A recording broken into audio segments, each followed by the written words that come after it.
চলো আজ তোমাদের সাথে দই চিংড়ির রেসিপিটা শেয়ার করে ফেলি। আগেই কিন্তু আমি চিংড়ি মাছগুলোকে ভালো করে ধুয়ে নুন হলুদ মাখিয়ে নিয়েছি। তারপর একটা ছোট মিক্সিংয়ের মধ্যে করে নিয়েছি পেঁয়াজ আর কাজু বাদামের পেস্ট।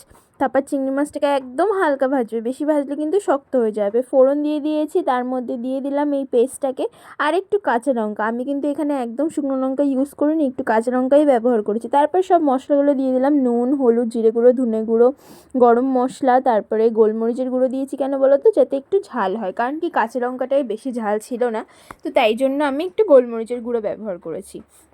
মশলাটায় যখন তেল ছাড়তে শুরু করেছে তখন একটু হালকা জল দিয়ে দিয়েছি। দিয়ে জলটা যখন ফুটে গেছে তারপর আমি চিংড়ি মাছগুলোকে দিয়ে হালকা ফুটিয়ে নিয়ে তার মধ্যে দিয়ে দিলাম গরম মশলা, নামানোর আগে আরেকটু কাঁচা তেল দিয়ে ভালো করে নামিয়ে নিলাম।